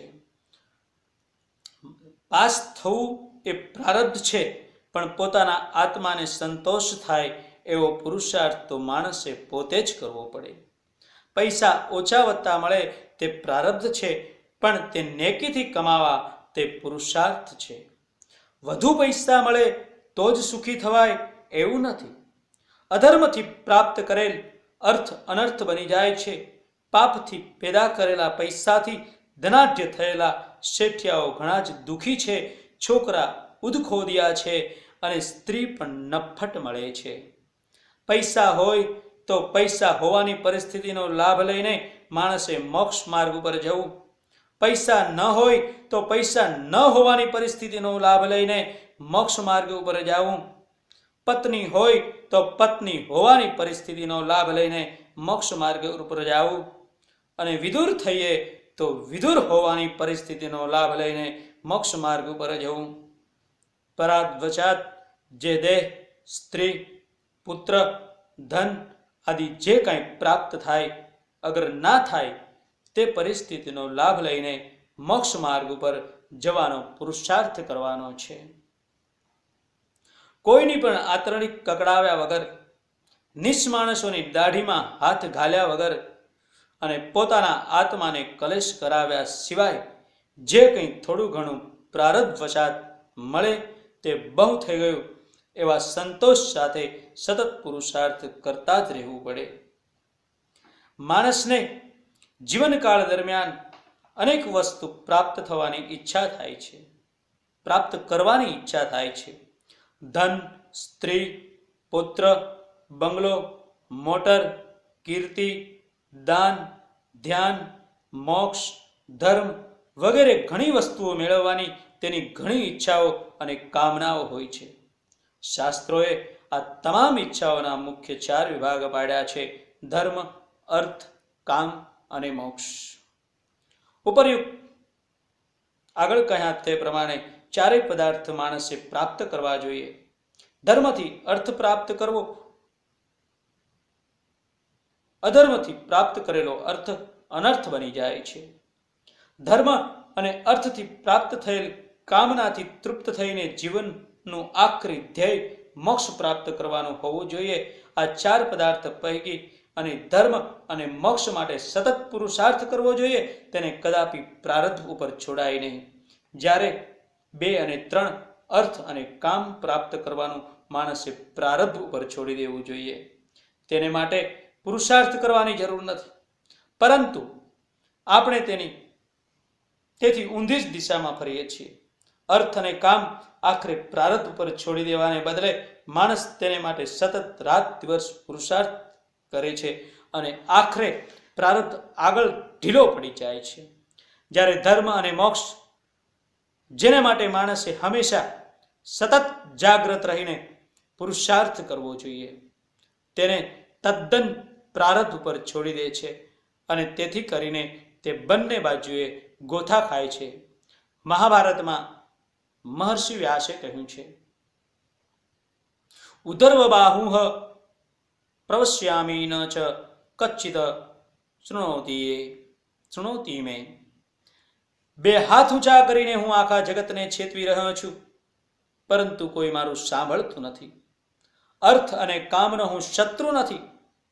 અર્થ અને કામની ઉપાસના ભલે કરો, પણ ધર્મની આણમાં રહીને અને મોક્ષની પ્રાપ્તિ માટે આટલું એક સનાતન સત્ય માનવીને કહેવા માટે ઇતિહાસનો દ્રષ્ટાંત કરીને ઉપયોગ કરીને મહર્ષિ વ્યાસે આખું મહાભારત રચ્યું છે. નસીબદાર હોય તો વાંચી જાજો. આજે જે ક્રિયામણ કર્મ પુરુષાર્થ કરીએ છીએ તે સંચિતમાં જમા થશે અને તે જ કાળે કરીને પાકીને પ્રારબ્ધ બને છે અને તે પ્રારબ્ધ ભોગવવાને અનુરૂપ શરીર પ્રાપ્ત થાય છે. એટલે ખરી રીતે જો પુરુષાર્થ જ કાળે કરીને પ્રારબ્ધ બને છે અને તેથી પ્રારબ્ધ અને પુરુષાર્થ વિરોધી હોઈ શકે જ નહીં, બલકે પ્રારબ્ધ અને પુરુષાર્થ બંને એક જ છે. તે બંનેના કાર્યક્ષેત્રો જુદા જુદા હોવાથી તે એકબીજા અથડામણમાં પણ આવતા નથી. પ્રારબ્ધ ચાલુ શરીરને ભોગ પ્રદાન કરે છે, જ્યારે પુરુષાર્થ ભવિષ્યની સૃષ્ટિને તૈયાર કરે છે, જેથી કરીને કાળાંતરે તે જ પુરુષાર્થ પ્રારબ્ધ બનીને ભવિષ્યમાં શરીરને પ્રદાન કરે છે. માણસ પોતાનું પ્રારબ્ધ પોતાની જાતે જ પોતાના હાલના પુરુષાર્થથી ઘડી શકે છે. સાંભળજો દોસ્તો, માણસ પોતાનું ભાગ્ય પોતાની જાતે જ પોતાના હાલના પુરુષાર્થથી કર્મોથી ઘડી શકે છે. પુરુષાર્થ સિવાયનો, પ્રારબ્ધ સિવાયનો પુરુષાર્થ પાંગળો છે અને પુરુષાર્થ વગરનું પ્રારબ્ધ એ આંધળું છે. એક આંધળા અને એક લંગડાની મિત્રની વાત જેવું છે. આંધળાને રસ્તો દેખાતો નથી અને લંગડો રસ્તા પર ચાલી શકતો નથી.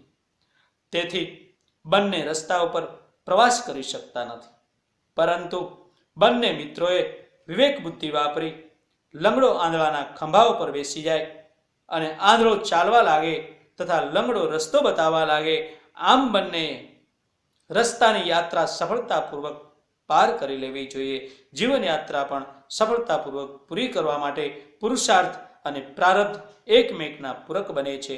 તમામ પોતાના પ્રારબ્ધથી તમે સુખ અને દુઃખ ભોગવો છો. બીજો કોઈ પણ માણસ તમને સુખી અગર દુઃખી કરી શકતો નથી. તે તો ફક્ત નિમિત્ત માત્ર છે.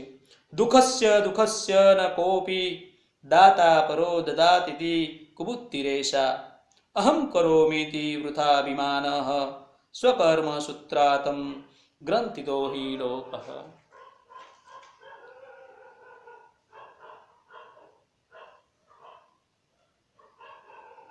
શુભ કર્મનું ફળ સુખ ભોગવવા દેહ ધારણ કરવો પડે અને પાપ કર્મનું ફળ દુઃખ ભોગવવા પણ દેહ ધારણ કરવો જ પડે.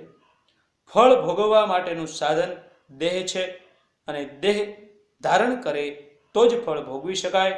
એટલે શુભ અથવા તો અશુભ કર્મના ફળ ભોગવવા દેહ ધારણ કરવો જ પડે અને એટલે જ જન્મ મરણના ચક્કરમાં ચાલવું જ પડે.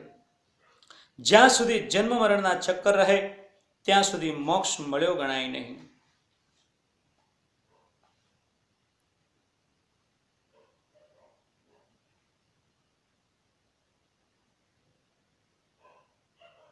અને બંને પ્રકારે દેહ ધારણ કરવો પડે અને બંને પ્રકારે અવળી અને જ્યાં સુધી કર્મરૂપી મૂળ છે ત્યાં સુધી શરીરરૂપી વૃક્ષ ઉગવાનું અને તેમાં જાતિ, આયુષ્ય અને ભોગરૂપી ફળ લાગવાના. ઘણા માણસો એમ સમજે છે કે કદાચ 3 મણ પાપ કર્મ કરીશું તો ત્યાર પછી તેની સામે 5 મણ પુણ્ય કર્મ કરી નાખીશું એટલે 5 મણ પુણ્યમાંથી 3 મણ પાપ કપાઈ જાય. માત્ર 2 મણ પુણ્ય ભોગવવાનું રહેશે અને 3 મણ પાપ ભોગવવાનું રહેશે નહીં. આ ગણિત ખોટું છે. કર્મના કાયદામાં બાદબાકી નથી. તેમાં સરવાળો જ કરવાનો હોય છે. તમે 3 મણ પાપ કર્મ કરો ને 5 મણ પુણ્ય કર્મ કરો તો તમારે 8 મણ કર્મના ફળ ભોગવવા જ પડે. 5 મણ પુણ્ય કર્મના ફળ સ્વરૂપે 5 મણ સુખ ભોગવવાના અને એના માટે દેહ ધારણ કરવાનો. પછી 3 મણ પાપ કર્મના ફળ સ્વરૂપે 3 મણ દુઃખ ભોગવવાના, એના માટે પણ દેહ ધારણ કરવો પડે. સરવાળો કરીને 8 મણ પાપ પુણ્યના ફળ સ્વરૂપે 8 મણ સુખ દુઃખ ભોગવવા દેહ ધારણ કરવો પડે. માનવ માત્ર મોક્ષનો અધિકારી છે અને માનવ શરીર મોક્ષ પ્રાપ્ત કરવા માટે જ મળ્યું છે. માનવ શરીર ધારણ કરીને મોક્ષ પ્રાપ્ત કરી લે તો પછી 84 લાખ યોનિઓમાં ફરીથી ભટકવાની દશા ન આવે. મનુષ્ય માત્ર દેહના બંધનમાંથી છૂટીને પરબ્રહ્મમાં લીન થવાને ધારે તો સમર્થ છે અને સ્વતંત્ર પણ છે. તેને મોક્ષ મેળવવાની તીવ્ર ઈચ્છા થાય અને તેને મોક્ષ મેળવવો જ હોય તો તેને તમામ સંચિત કર્મોનો ધ્વંસ કરવો પડે. તમામ સંચિત કર્મોને જ્ઞાનાગ્નિથી ભસ્મ કરવા પડે અને ચાલુ જીવનના પ્રારબ્ધ કર્મોને પૂરેપૂરા ભોગવી લેવા પડે. આ જીવનકાળ દરમિયાન અત્યારથી તેને નવા ક્રિયામણ કર્મ એવી રીતે કરવા જોઈએ કે જે કર્તાની સાથે જ તરત જ ફળ આપીને શાંત થઈ જાય. અને તેથી કરીને તેમાંનું એક પણ ક્રિયામણ કર્મ સંચિત કર્મમાં જમા થાય નહીં, જેથી ભવિષ્યમાં તે સંચિત કર્મ પાકીને ફળ આપવા પ્રારબ્ધ રૂપે સામે આવીને ઊભું ન થાય અને તે ભોગવ્યા પછી કોઈ દેહ ધારણ કરવો પડે નહીં. હવે પછી તે જે ક્રિયામણ કર્મો કરે તે એવી કુશળતાપૂર્વક કરે કે કર્મો કદાપી સંચિતમાં જમા થાય જ નહીં, અને તેથી જ તે ભવિષ્યમાં નવા દેહના બંધનમાં નાખે નહીં. બસ આવી કુશળતાપૂર્વક કર્મ કરવું, તેનું જ નામ યોગ. એટલે ગીતામાં ભગવાને યોગની વ્યાખ્યા કરીને કહ્યું છે, યોગ કર્મસુ કૌશલમ. ભગવાને ગીતામાં સ્પષ્ટ કહ્યું છે, કોઈ પણ માણસ એક ક્ષણ પણ કર્મ કર્યા સિવાય રહી શકતો નથી. તે કર્મ ના કરે તો તેની શરીર યાત્રા અટકી પડે. નાહવું, ધોવું, ખાવું, પીવું, ઉઠવું, બેસવું, બોલવું, સૂઈ જવું, ઊંઘવું, જોવું, શ્વાસોશ્વાસ લેવા, જીવન નિર્વાહ માટે નોકરી ધંધો કરવો, શરીર સ્વાસ્થ્ય માટે કસરત વગેરે અનેક કાર્યો કરવા જ પડે. એટલે કર્મ તો જન્મથી મરણ સુધી કરવા જ પડે. પરંતુ ક્રિયામણ કર્મ કરવામાં એણે એવી રીતે કુશળતાપૂર્વક કર્મો કરવા જોઈએ કે જેથી તે કર્મો તાત્કાલિક ફળ આપીને શાંત થઈ જાય અને તે સંચિત કર્મોમાં જમા થવા પામે નહીં. તો જ તે કર્મોને લાંબે ગાળે ભવિષ્યમાં પ્રારબ્ધ રૂપે ભોગવવા બીજું શરીર ધારણ ના કરવું પડે. માટે જ માણસે એવા ક્રિયામણ કર્મ કરવા જોઈએ કે જેથી તે સંચિતમાં જમા ન થાય. અભૂત દશામાં કરેલા કર્મો સંચિતમાં જમા થતા નથી. અભાન અવસ્થામાં કરેલા કર્મો સંચિતમાં જમા થતા નથી. મનુષ્ય યોનિમાં કરેલા કર્મો સંચિતમાં જમા થતા નથી. કર્તાપણાના અભિમાન સિવાય કરેલા કર્મો સંચિતમાં જમા થતા નથી. સમદ્રષ્ટિના કલ્યાણ માટે, સમસૃષ્ટિના કલ્યાણ માટે કરેલા કર્મો સંચિતમાં જમા થતા નથી. નિષ્કામ ભાવે કરેલા કર્મો સંચિતમાં જમા થતા નથી. બાલ્ય અવસ્થામાં કરેલા કર્મો અને અભાન અવસ્થામાં, ગાંડપણમાં, અગર કેફી અવસ્થામાં કરેલા કર્મના રાગદ્વેષની પ્રેરણા હોતી નથી. તેથી રાગદ્વેષથી પ્રેરાયા સિવાયના કર્મો સંચિત કર્મમાં જમા થતા નથી. કોઈ નાનું બાળક અગ્નિમાં હાથ નાખે તો તે દાઝે અને કર્મ તાત્કાલિક ફળ આપે, પરંતુ તે જ કર્મ પાછું ફરીથી સંચિતમાં જમા થઈને બીજી વખત ફળ આપવા ઊભું રહે નહીં. 3 વર્ષનો નાનો બાળક રમત કરવા ખાટલામાં કૂદતો હોય અને એ જ ખાટલામાં સૂતેલો એક 3 માસના બાળકના ગળા ઉપર પગ આવી જતા તે 3 માસનું બાળક મરી જાય તો તેના માટે પેલો 3 વર્ષના બાળક ઉપર ઇન્ડિયન પિનલ કોડની કલમ 302 મુજબ ખૂનનો કેસ ચાલે નહીં, કારણ કે તે કર્મમાં રાગ દ્વેષ હોતો નથી. એ પ્રકારે તે કર્મ સંચિતમાં પણ જમા થતું નથી. સગીર ઉંમરના બાળકે વેચાણ દસ્તાવેજ જેવું કંઈ કર્યું હોય તો તે કોર્ટ માન્ય રાખતી નથી. સગીર ઉંમરના બાળકને મતદાનનો પણ અધિકાર નથી. એવી જ રીતે કેફી અવસ્થામાં, અભાન અવસ્થામાં, ગાંડપણમાં નઠારી ગાળો બોલે, અગર બખેડો કરે તો તેની વિરુદ્ધ ઈપી કોડની કલમ કોર્ટમાં ચાલે નહીં. બહુ તો લોકો ભેગા થઈને ટીપે. મનુષ્ય યોનિ સિવાયની બીજી યોનિઓમાં કરેલા કર્મ સંચિત કર્મમાં જમા થતા નથી, કારણ કે મનુષ્ય યોનિ સિવાયની બીજી તમામ યોનિઓ ભોગ યોનિઓ ગણાય છે. આવી મનુષ્ય દેહ યોનિઓમાં માત્ર પૂર્વ સંચિત કર્મો પ્રારબ્ધ રૂપે આવીને તે ભોગવીને દેહનો છુટકારો થાય છે. એમાં કોઈ નવા ક્રિયામણ કર્મો સંચિત થતા નથી. ઘોડા, ગધેડા, કૂતરા, બિલાડા, પશુ પક્ષીઓમાં જીવ માત્ર કુદરતી આવેગ પ્રમાણે વર્તે છે. તેથી તે યોનિઓમાં ફક્ત પ્રારબ્ધ કર્મ ભોગવીને જ રહી જાય છે. તેમાં કરેલા ક્રિયામણ કર્મ તાત્કાલિક ફળ આપે છે, પછી તે સંચિતમાં જમા થતું નથી.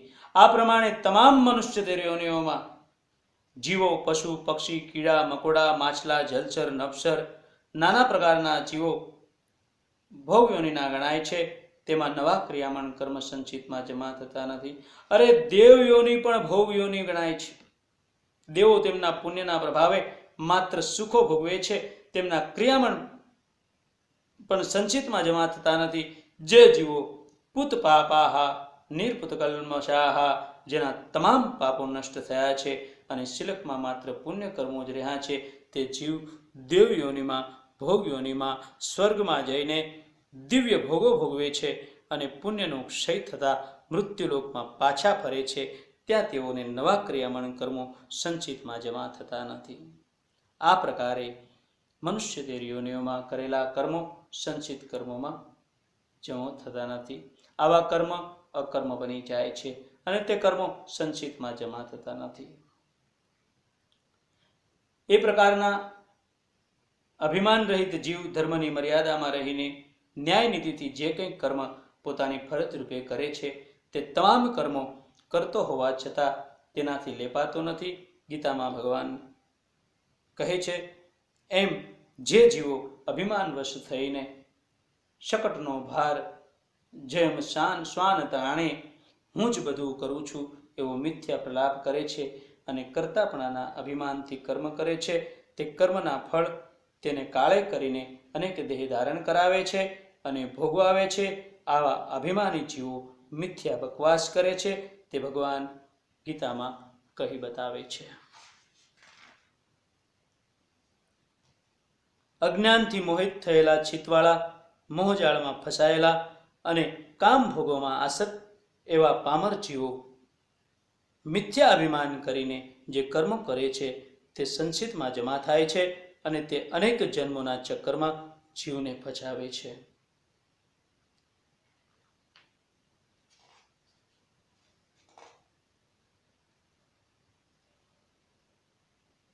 જૂઠું બોલવું તે પાપ ગણાય છે.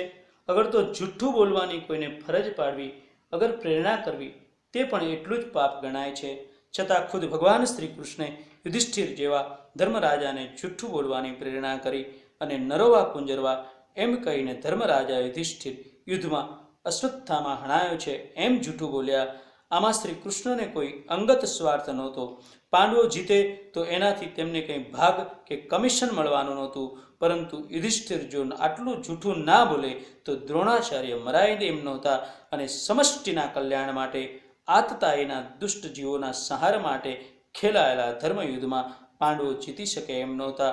યુધિષ્ઠિરને થોડું જૂઠું બોલવાથી નુકસાન થયું, તેમના સત્યવાદીપણામાં થોડી ઝાંખપ લાગી, પરંતુ એક વ્યક્તિને નુકસાન થવા જતાં જ જો સમષ્ટિ કલ્યાણ થતું હોય તો તે માટે જૂઠું બોલવાની પ્રેરણા કરનાર શ્રી કૃષ્ણ તે પાપ કર્મના પ્રેરણેતા હોવા છતાં તેમને તે કર્મનું ફળ ભોગવવું પડતું નથી અને તે કાર્ય સંચિતમાં જમા થઈને તેમના પુનર્જન્મનું કારણ બની શક્યું નહીં. શ્રી કૃષ્ણે તેમના જીવનકાળ દરમિયાન ચોરીઓ કરી છે. માખણ ચોરને નામે પ્રસિદ્ધ છે. દિવ્યમણી તેમણે ચોરેલો અને જૂઠું પણ અનેક વાર બોલેલા, પરંતુ તેમના તમામ કર્મો સમષ્ટિના કલ્યાણ માટે અને જગતના ઉદ્ધાર માટે કરેલા હતા. એટલે તો ભગવાને ગીતામાં કહ્યું છે કે મારો જન્મ અને મારા કર્મ દિવ્ય છે. મારે મારા અંગત સ્વાર્થ માટે કંઈ પ્રાપ્ત કરવાનું રહેતું નથી, કારણ કે હું સ્વયં પૂર્ણકામ છું. શ્રી કૃષ્ણ કહે છે મારો જન્મ દિવ્ય છે અને કર્મ પણ દિવ્ય છે. એના 3 કારણ છે. એક તો હું બીજા માણસોની માફક માતાના ગર્ભમાં 9 માસ મૂળમૂત્રમાં ઊંધો લટકીને પછી જન્મ લેતો નથી. નિજ ઈચ્છા નિર્મિત તનું એમ તુલસીદાસના વર્ણન પ્રમાણે જગતના મહાપુરુષો રામકૃષ્ણ પરમહંસ, સ્વામી રામતીર્થ, સ્વામી વિવેકાનંદ, મહાત્મા ગાંધી, જીસસ ક્રાઇસ્ટ, મહમ્મદ પેગમ્બર વગેરે તેમના જીવનકાળ દરમિયાન માત્ર સમષ્ટિના કલ્યાણ માટે કર્મો કરેલા છે. તેથી તે મુક્ત જીવો ગણાય છે. કામના રહિત કરેલા કર્મ સંચિત કર્મમાં જમા થતા નથી. ખરેખર તો દરેક માણસ જે કર્મ કરે છે તે કોઈનાથી, ઈચ્છાથી, આશાથી જ પ્રેરાઈને કરે છે અને તેમાં તેનો દોષ નથી. માણસ ફળની ઈચ્છા કામના રાખે કે ના રાખે તો પણ કર્મફળ આપ્યા સિવાય તો છોડે જ નહીં. તેવો કર્મનો અટલ સિદ્ધાંત છે, તે આપણે ઉપર જોઈ ગયા છીએ. પરંતુ કેટલાક માણસો કર્મ કરે તે છતાં તેમને તેમના કર્મનું ફળ જોઈતું નથી. આ વાત વિચિત્ર નથી, પરંતુ સાચી છે.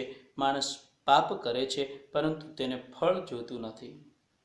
માણસ ચોરી કરે પણ તેને પોલીસથી પકડાવવું નથી. તેને લાંચ લેવી છે પણ લાંચ લેતા તેને પકડાવવું નથી અને તેનું ફળ, સજા તેને જોઈતા નથી. એટલે તેના અર્થ એવો નથી કે તે નિષ્કામ કર્મ કરે છે.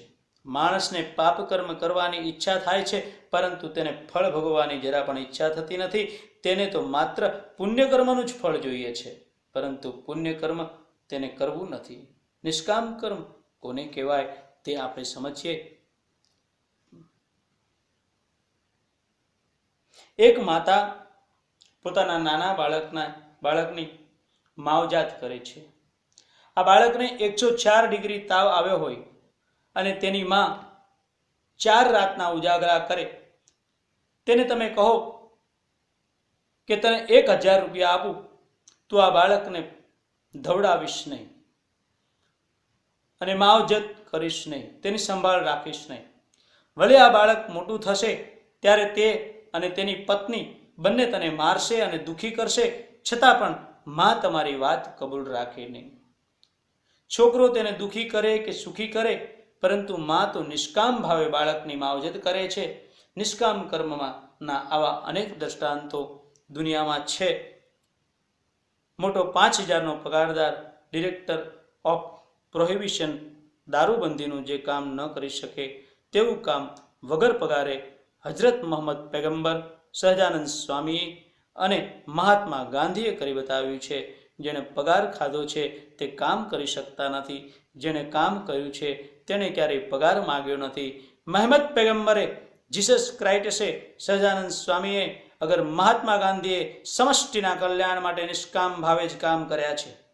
તેને માટે તેમણે કોઈ દિવસ પગાર, પ્રમોશન, પેન્શન, ગ્રેજ્યુએટી, હક રજા કે કેજ્યુઅલ રજા કંઈ પણ માગ્યું નથી. નિષ્કામ કર્મયોગ દ્વારા માણસ ક્રિયામણ કર્મને કંટ્રોલ કરી શકે અને તેને સંચિત કર્મોમાં જમા થવા દે નહીં અને તે રીતે જન્મ મરણના ચક્રમાં ફસાય નહીં. ક્રિયામણ કર્મ પાકીને પ્રારબ્ધ રૂપે આવીને સામા ખડા થયા છે તે તો ભોગવવા જ છૂટકો.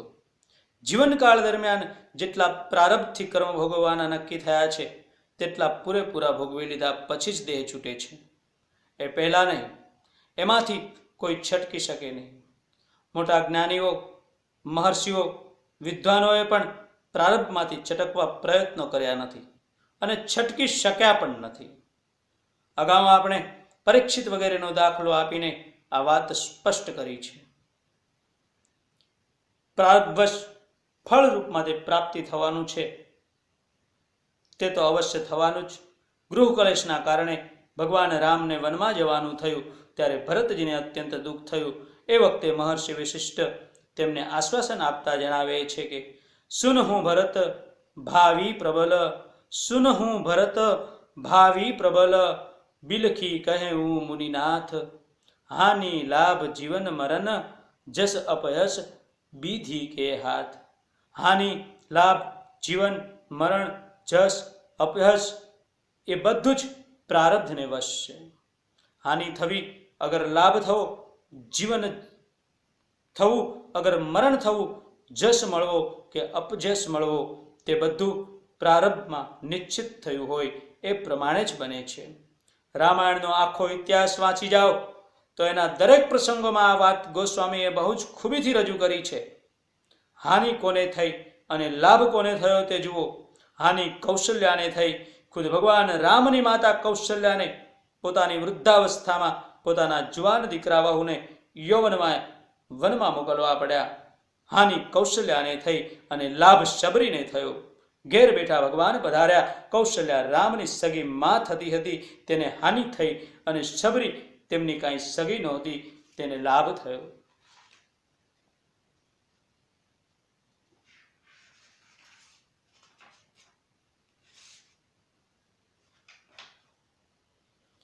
જુઓ જીવન કોનું થયું અને મરણ કોનું થયું. જીવન અહલ્યાનું થયું અને મરણ રાજા દશરથનું થયું, જેના ચરણની રજના સ્પર્શ માત્રથી અહલ્યાને જીવન મળ્યું. તે પરાત્પર બ્રહ્મ ભગવાન રામ પોતાના પિતાનું મરણ રોકી શક્યા નહીં. પ્રારબ્ધ બળવાન છે. આગળ જુઓ, જસ કોને મળ્યો અને અપયશ કોને થયો. અપયશ કૈકેયીને મળ્યો. કૌશલ્યા કરતાં પણ કૈકેયીનો પ્રેમ રામ ઉપર અધિક હતો, છતાં કૈકેયીને એવી કાળી ટીલી છોંટી કે જગતના સારા માણસો, સ્ત્રીઓ અને પુરુષો જ્યારે જ્યારે રામાયણ વાંચે છે ત્યારે ત્યારે કૈકેયી ઉપર ધિક્કાર વર્ચાવે છે. કોઈ માણસ પોતાની દીકરીનું નામ કૈકેયી ના પાડે. રામને કૌશલ્યા કરતાં પણ કૈકેયી પર અધિક પ્રેમ હતો, છતાં કૈકેયીને અપયશ મળ્યો. રાવણની સાથે યુદ્ધ કરતી વખતે અયોધ્યાની મિલિટરીને એક બેટેલિયન કામમાં ના આવી. વાનરોનું લશ્કર રામ જેવા રામને રાવણ સાથેના યુદ્ધમાં જીતાડવાનો જશ લઈ ગયું. માટે મુનિ વશિષ્ઠ કહે છે, હાનિ લાભ જીવન મરણ, જસ અપજસ વિધિ કે હાથ. પ્રારબ્ધમાં જે હાનિ લાભ જીવન મરણ નક્કી થયા હોય તે કોઈ મિથ્યા કરી શકતું નથી. જીવનના શતરંજમાં જીવ માત્ર પ્યાદા છે. જગતના નાટકમાં પરમાત્મા દરેક જીવને તેના પ્રારબ્ધ વશાત જે પાઠ ભણાવે છે તે પ્રમાણે જીવને પ્રારબ્ધ ભોગવવાનો પાઠ ભજવવો પડે છે. ઘણા માણસો જ્યોતિષનો આશરો લઈને પ્રારબ્ધ જાણવાના પ્રયત્ન કરે છે.